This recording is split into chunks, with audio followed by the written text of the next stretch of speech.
Hey VC, how are we? Adam here from the Freight. Hope you guys are all having a great day. I wanted to come at you guys with a little pickups and spins video. Some recent things that I've picked up over the last probably 2 weeks now, and things I've been listening to.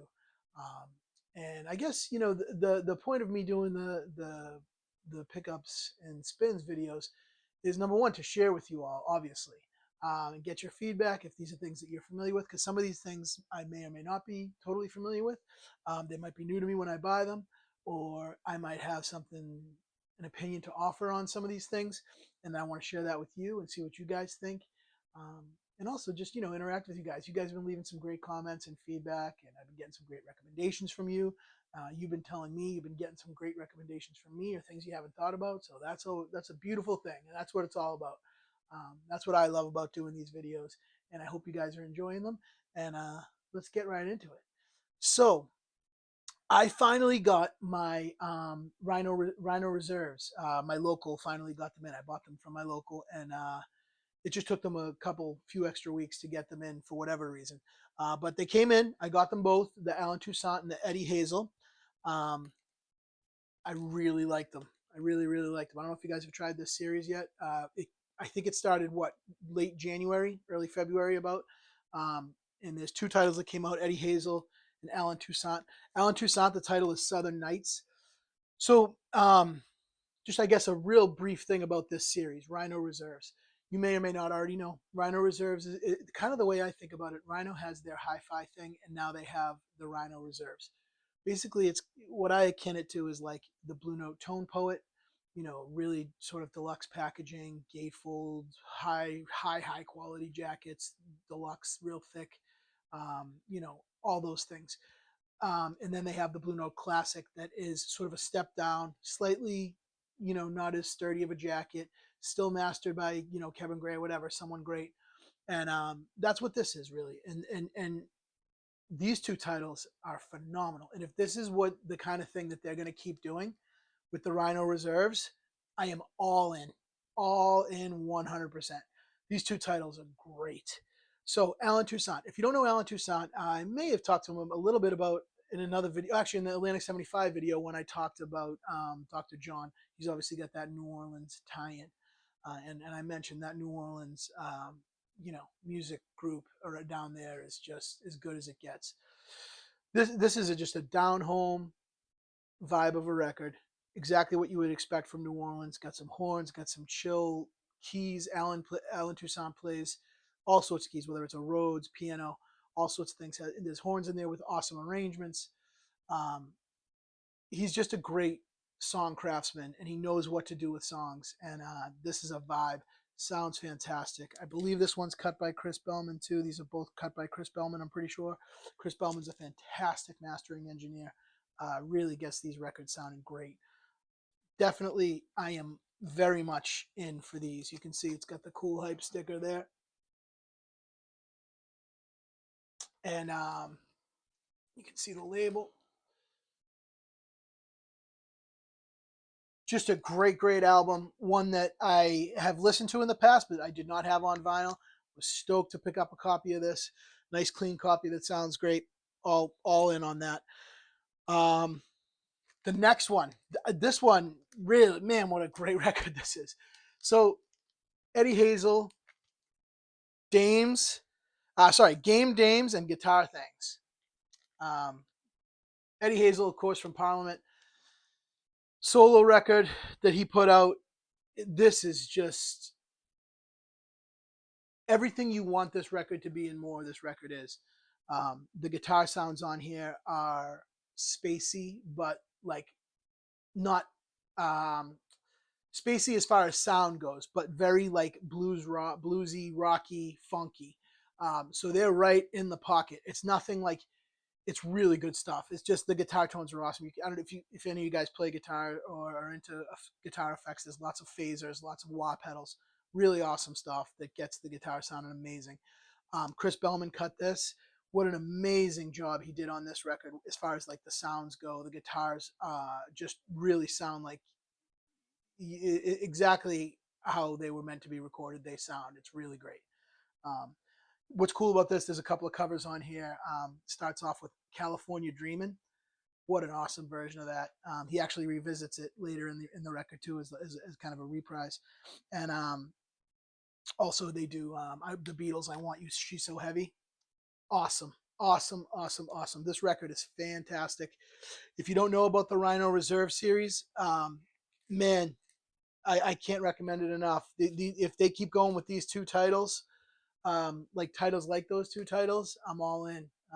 Yeah, I very good stuff so far. I'm really excited to see what they announce. I think maybe in April they're coming out with two more, but I don't think they announced what they are yet. All right, this is another one I found at my local. I had a really beat up copy of this, so I was really excited to replace it. This is Jimmy and Wes, the dynamic duo. Of course, Jimmy Smith and Wes Montgomery. This is a Verve original press. Um, my local has been getting some killer original jazz in lately. I think a couple of collections came in recently, and just some really great stuff. If you don't know this record, what's cool about this record, I've heard this. I don't know how true it is. I heard this online somewhere, maybe in a comment someone was making about this particular record cover. It's basically Jimmy and Wes obviously eating each other's sandwich, and what they were saying is that like on this record and with the playing, they're eating each other's lunch, which means like they're making each other better. They're pushing each other, and they are all over this record. And anytime fantastic musicians push each other as lead as leads on a jazz album, I'm all in. Especially when it's Wes Montgomery and Jimmy Smith, who are two of my favorite jazz musicians. I've told you before, I love soul jazz, blues jazz. I love that evolution of it. This is a fantastic example of it. What's cool is you have Jimmy Smith, who obviously on the organ is Wes pushes Jimmy to more jazz territory, and Jimmy pushes Wes to more sort of rhythm and blues territory, and it's awesome because you hear both of them how good they are, no matter what they play. But you hear them push in different directions, and you can hear the interplay between them of them taking and pushing each other to different areas they definitely wouldn't have gone if they weren't doing the interchange back and forth. This is just a great record. I can't recommend it enough. Really awesome stuff. Yeah, Jimmy Smith, Wes Montgomery. Okay, this next one, another one I found at my local.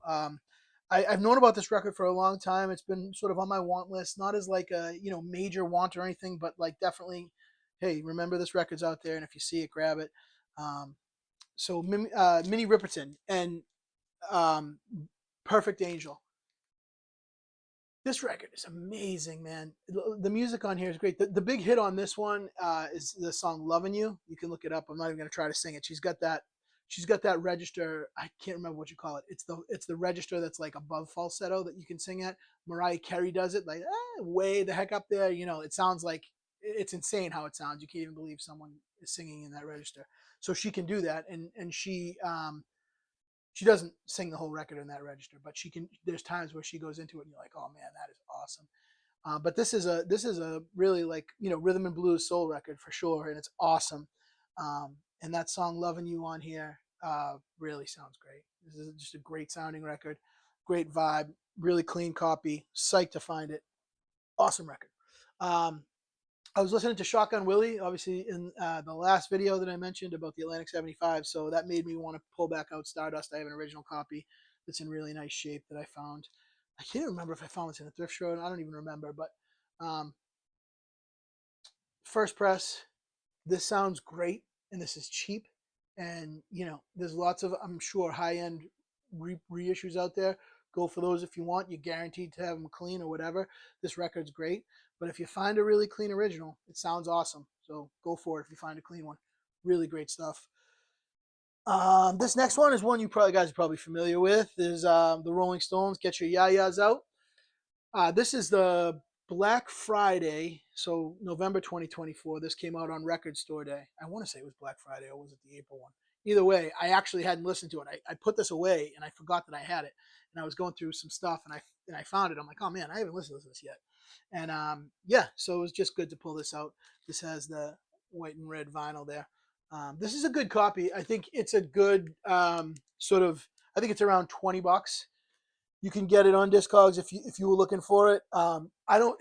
I've never heard an original. Actually, I didn't own an original. I would have. I don't even want to comment because I don't know what the original sounds like. That sounds good, but it's not like crazy high end or anything. But it's definitely, you would not be disappointed with it. It's a good sounding record. It was good to hear those songs. You know, that's a fantastic live album as far as tracks go. All right, next, Bitches Brew. Miles Davis, of course. This is the legendary Bitches Brew.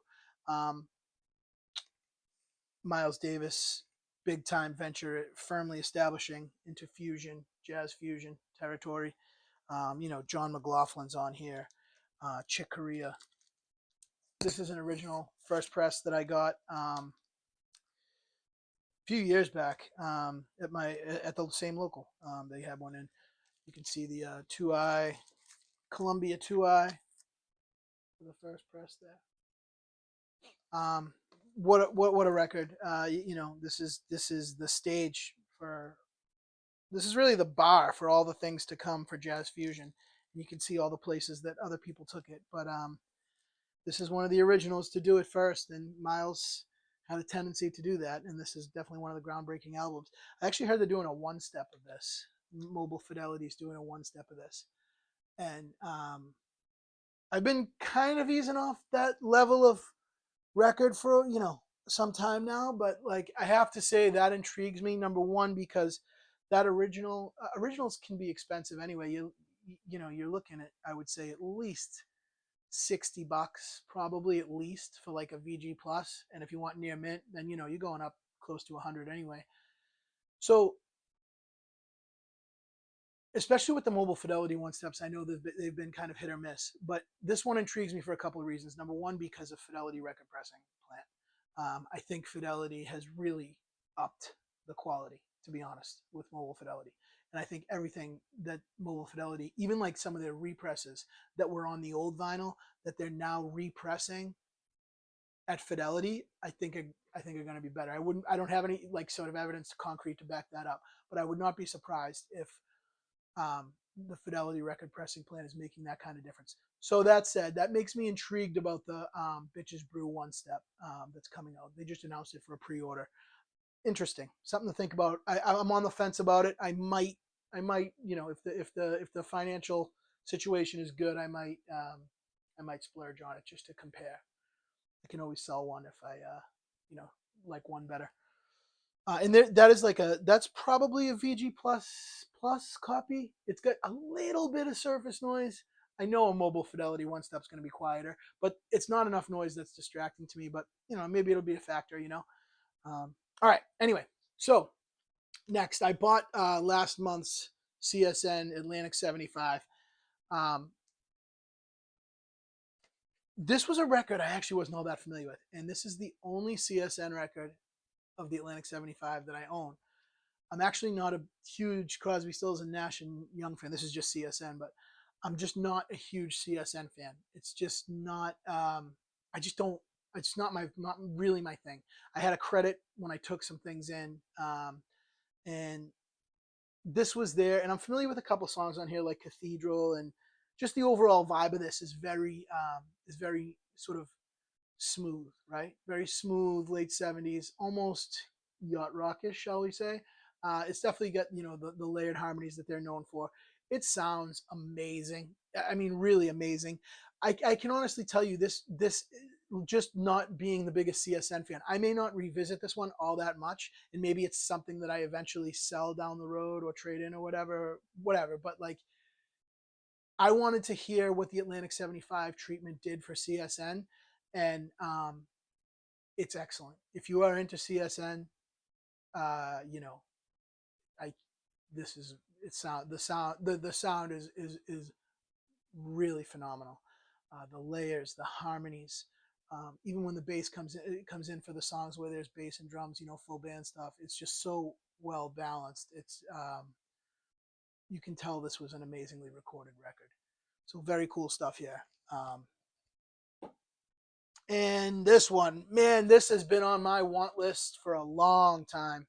I had the CD of this, and even the CD I think was a little tough to find at one point. I'm a huge Allman Brothers fan.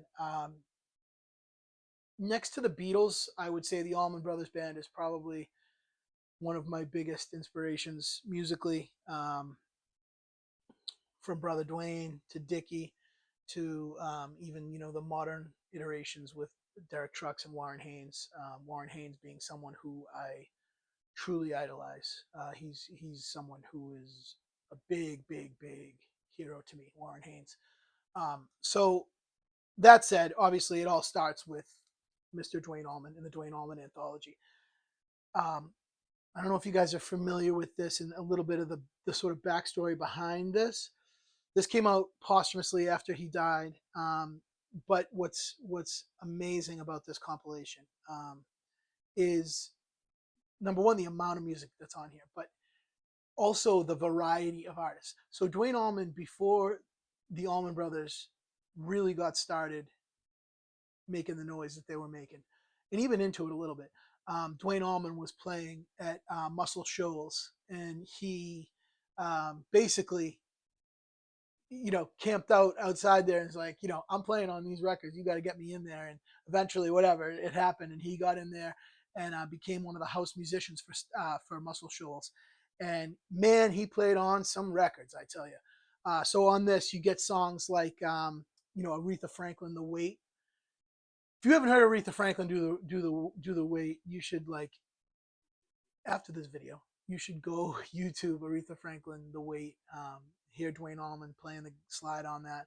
Of course, you have like Layla on here. You have "Loan Me a Dime" with Boss Skaggs, that like 8 to 10 minute epic blues tune where he's just shredding. It's awesome. You have "Please Be With Me," which is he's doing the acoustic slide thing on that. Oh my God, what a song that is. You just hear the variety of things that Dwayne played on. What an incredible, incredible guitar player Dwayne Allman was. What a loss Skydog was for everybody. We love Dwayne. Yeah, spin some Brother Dwayne today. And then there's one side 4, which is it's 2 discs. Side 4 is all Allman Brothers tracks. So awesome compilation. I was really excited to find that. That's one that's been on my list for a while. And I found it at my local, which makes it even better. Okay, this next one, this is actually the last one that I wanted to share with you guys, but it was something that I came across. It's been in my collection for multiple years. I don't even know how many. But I have several copies of Let It Be, and I was flipping through, and I just hadn't looked at this copy in a while. So this is a German pressing. You can see up here, it's got the Gemma. You can also see it's got the sort of European, almost UK style green apple with the green cursive writing around it. That's one way to tell typically that it's a European press for old records anyway. Now with like a lot of the reissues and box sets and things, they tend to duplicate this. So you just got to watch out for that and know if you're buying a new record or not that has that. But typically the older ones have European presses anyway, and UK presses have that kind of green cursive around it. That's not a hard, fast rule. There are hundreds of iterations of every Beatles record, so that's not a hard, fast rule, but it's maybe like the first thing you can look at. Anyway, so that's not the point of this. The point of this is I put this on because I haven't put it on in a while. I've listened to other versions of Let It Be that I have, I think, when I put it on. I think this is the best sounding Let It Be version that I have. I compared it against a US original that I have. Absolutely blew it away. I don't have an original UK. I don't, so I can't compare it to that. Obviously, the original UK is kind of the gold standard for Beatles. This, I don't. This doesn't make me want for anything. I tell you that. What a sound on this! This is one of the better sounding Beatles records in my collection, 100% for sure, no questions asked. I want to say you can get it between $20 and like $30, $35, which isn't too bad for on Discogs. I saw them because I looked it up. I had to look up to see like which pressing it was, and this is an original German pressing, 1970. So what a sound on this. If you're looking for a good sounding, let it be, you know, original, and you don't want to pay the original UK prices, this is a great alternative. German original. You got the Gemma on the top, green apple with the cursive around the back. Really, really, really awesome. Best I've heard Let It Be, for sure. The best I've heard that album sound. So that was exciting, because it's always exciting to make discoveries like that, especially when it's Beatles related. You know, I love that. All right, so that's it. That's what's been spinning this past week, 10 days or so. I just want to say welcome to all the new subscribers. There's been a bunch lately, which is so cool. So welcome. I hope you guys are enjoying the videos. There's lots more stuff to come. And yeah, I hope you guys have a great day. And please like and subscribe. It really goes a long way to helping me. And I'll see you guys in the next one. All right, peace.